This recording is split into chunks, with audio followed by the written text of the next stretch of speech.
Gubernur Kaltim, Anda wajib mundur atau saya bongkar informasi-informasi yang telah disampaikan oleh begitu banyak netizen yang berseliweran di media sosial.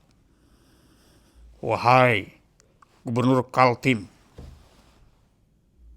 Anda memberikan jawaban saat ditanya mengenai pembelanjaan pembiayaan rumah dinas sebanyak 25 miliar. Apakah Anda tidak sedikit berpikir bagaimana cara Anda membuat kebijakan yang diperuntukkan pada kemaslahatan publik soal jalan infrastruktur sebelum Anda berbicara 25 miliar anggaran untuk rumah? Apakah Anda juga sempat berpikir bagaimana beberapa tempo lalu Anda dipersoalkan karena angka 8 miliar untuk anggaran mobil dinas? Apakah Anda berpikir ketika ada orang menduga tentang bagaimana Anda dan keluarga Anda di Kaltim yang diduga ada dinasti di sana?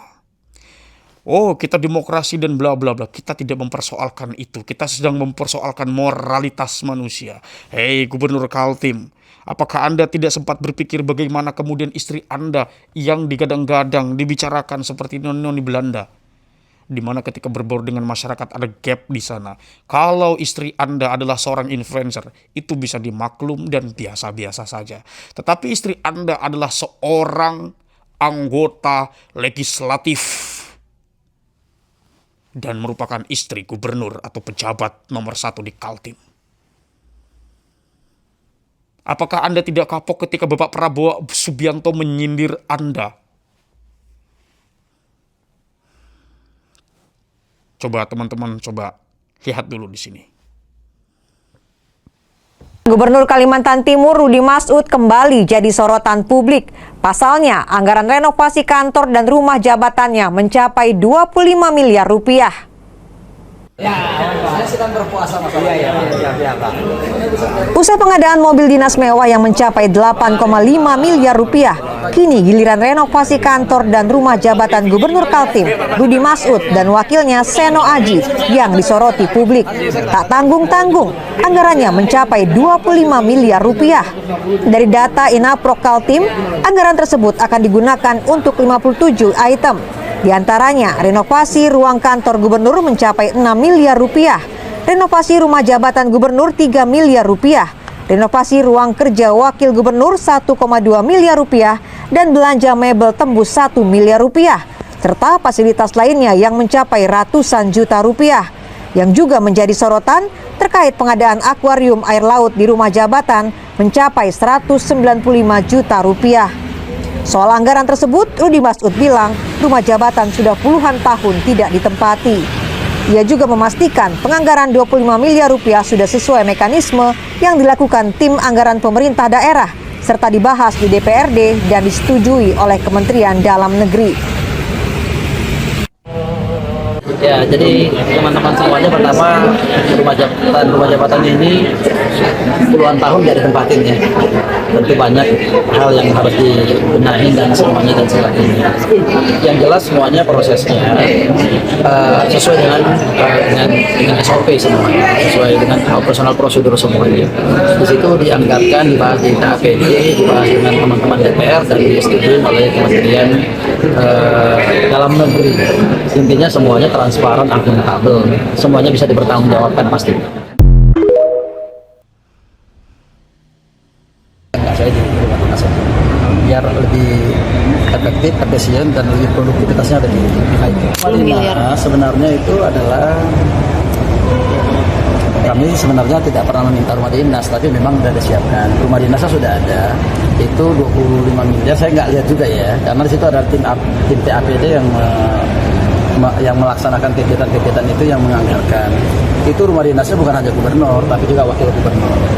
Kalau rumah dinasnya gubernur itu berbarengan dengan pertama adalah pendopo untuk menerima seluruh kegiatan-kegiatan mulai dari pemerintahan Provinsi Kalimantan Timur, kabupaten kota sampai masyarakat dan semua. Yang kedua, anggarannya sebenarnya tidak segitu juga Pak, karena itu kan dibagi dengan wakil gubernur untuk pendopo-pendopo dan sebagainya. Kebetulan rumah dinas gubernur selama ini lebih daripada 10 tahun tidak pernah dipergunakan. Sekarang kami pergunakan untuk menghemat waktu dan segala-galanya. Jadi intinya kalau 25 miliar itu tidak hanya untuk rumah gubernur saja, tapi juga wakil gubernur dan pendopo-pendopo yang ada di situ, karena ada guest house-nya. Dulu zamannya Pak SBY, kalau Pak SBY datang ke Kalimantan Timur nginep di situ, di rumah dinas guest house ya, karena jadi satu di pendopo. Terus untuk ruang pertemuan di sana namanya ada Olah Bebaya dan Oda Etam, yang kapasitasnya rata-rata untuk Oda Etam itu kapasitasnya lebih daripada 100 orang. Untuk Olah Bebaya kapasitasnya lebih dari 500 orang. Jadi banyak hal yang dibenahin di dalam rumah dinas itu. Kalau itu sudah selesai ya, itu sudah selesai rumah dinasnya, kita tempatin di situ, di rumah dinas. Kalau sebelumnya nggak pernah ditempatin, artinya bisa nginep di hotel, bisa di mana. Kalau saya nggak, saya di rumah dinas aja. Biar lebih efektif, efisien, dan lebih produktivitasnya ada di naik.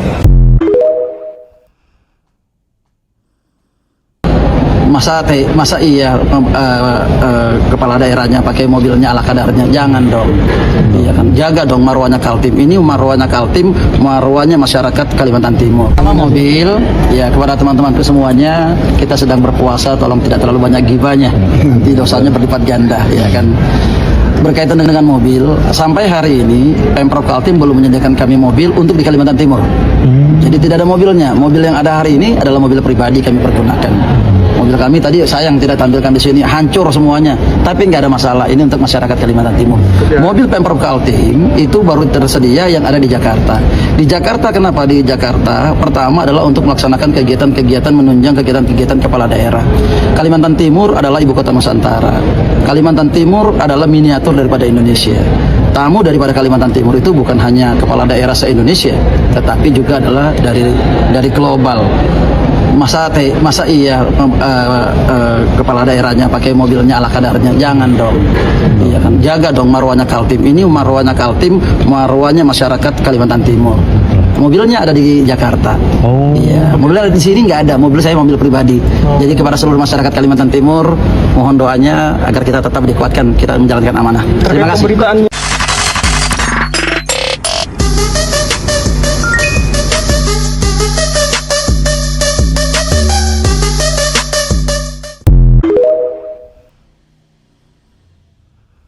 Banyak biaya yang harusnya dilaksanakan oleh kabupaten dan provinsi tidak dilaksanakan.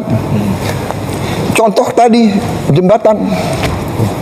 jembatan desa, rakyat harus teriak, presiden harus turun tangan. Padahal maaf, ada dana desa. Kemana dananya di bupati? Kemana gubernur? Tapi oke lah, saya ambil alih tanggung jawab. Ya, jadi kita nih harus terbuka, kita harus fair. Banyak pejabat itu terlalu banyak, menurut saya ya tidak efisien. Anda lihat sendiri, kita buka-bukaan ya. Ada kabupaten, apa kabupatennya? Pemerintah daerah, dia beli mobil dinas gubernur berapa? 8M. Saya presiden di Republik Indonesia, saya pakai mobil mau buatan Indonesia. Iya kan? Harganya 700 juta itu. Mungkin karena ini presiden ya, ada anti peluru, mungkin harganya 1M. Tapi tidak 8M. Coba kita selidiki semua. Efisiensi. Habis itu kunjungan kerja. Sudahlah, itu yang kita minta, kesadaran, rasa tanggung jawab, ya kan? Bupati, kerja untuk rakyatmu. Gubernur, kerja untuk rakyatmu, ya kan? Itu yang kita minta. Tolong jangan belikan saya mobil baru. Itu aja. Jangan belikan saya mobil baru ke Pak PJ. Jangan, nggak usah. Saya juga punya mobil sudah cukup. Nggak usah lagi. Jadi jangan identik setiap pemimpin baru mobil baru. Jangan lah. Belanja mobil barunya kalau sudah dianggarkan untuk belanja jalan atau rumah rakyat miskin di Jawa Barat, kita ubah aja nanti diubah. Kalimantan Timur adalah ibu kota Nusantara. Kalimantan Timur adalah miniatur daripada Indonesia. Tamu daripada Kalimantan Timur itu bukan hanya kepala daerah se-Indonesia, tetapi juga adalah dari global. Masa iya kepala daerahnya pakai mobilnya ala kadarnya? Jangan dong. Gitu ya kan. Jaga dong marwahnya Kaltim. Ini marwahnya Kaltim, marwahnya masyarakat Kalimantan Timur. Mobilnya ada di Jakarta. Iya, mobilnya ada di sini nggak ada. Mobil saya mobil pribadi. Jadi kepada seluruh masyarakat Kalimantan Timur, mohon doanya agar kita tetap dikuatkan, kita menjalankan amanah. Terima kasih. Betapa sungguh beraninya wanita ini bongkar dinasti politik di Kaltim. Daripada ngulitin Tias LPDP, mending kita kulitin Rudi Masud, Gubernur Kalimantan Timur yang kemarin viral gara-gara mobil dinas 8,5 miliar itu ternyata salah satu dinasti politik kuat di Indonesia. Pertama ada istrinya sendiri, Syarifah, yang gayanya heboh banget kayak noni-noni Belanda itu. Dia adalah anggota DPR RI, Dapil Kaltim dari Partai Golkar. Kedua ada kakaknya Hasanuddin Masud, Ketua DPRD Kalimantan Timur 2024-2029. Ketiga ada kakak lainnya, Syahriah Masud, anggota DPRD Kaltim Komisi 4 yang juga calon kuat ketua KONI Kaltim. Keempat ada kakak lainnya Rahmat Masud, yaitu wali kota Balikpapan 2 periode. Terus ada adiknya Abdul Ghafur Masud, mantan Bupati Penajam Pasir Utara dan pernah kena OTT KPK. Dan menurut info yang beredar ada ponakannya umurnya 23 tahun dan udah jadi ketua Kadin Kaltim. Ipar-iparnya juga infonya duduk di DPRD Provinsi dan DPRD Samarinda. Satu keluarga semua kursi strategis diisi. Eksekutif, legislatif, organisasi pengusaha bahkan sampai olahraga. Pokoknya yang bisa jadi cuan ya dibagi-bagi ke keluarga. Bahaya dinasti politik ini ya jelas terkonsentrasinya kekuasaan pada satu keluarga, bikin kompetisi politik jadi nggak sehat dan kontrol terhadap akuntabilitas dipertanyakan. Lucunya waktu kemarin rakyat protes soal mobil dinas 8,5 miliar, jawabannya bukan minta maaf tapi untuk menjaga marwah Kaltim. Padahal marwah siapa yang dijaga? Marwah gengsi keluarga Masud.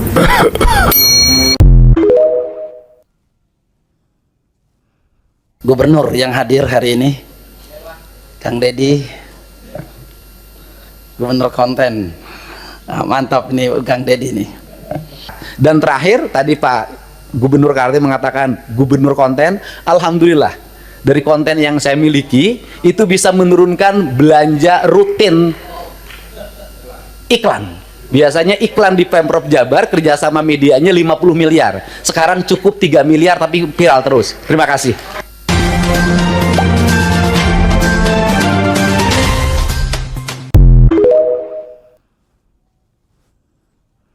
Ketika Gubernur Kaltim hamburkan anggaran 73 juta rupiah demi sebuah naskah pidato, namun hebatnya Kang Deddy nyaris tanpa biaya. Disinilah kualitas kepemimpinan diuji dari segi kecerdasan kerangka berpikir. Peringatan HUT ke-69 Provinsi Kalimantan Timur mengusung tema Kaltim Sukses Menuju Generasi Emas. Baik, itulah beberapa hal yang teman-teman bisa nilai sendiri. Lantas bagaimana jika semua ini dibiarkan begitu saja? Saya tidak ingin terlebih dahulu bernarasi terlalu panjang. Saya lempar dulu kabar ini kepada Anda dan silahkan letakkan di dalam kolom komentar.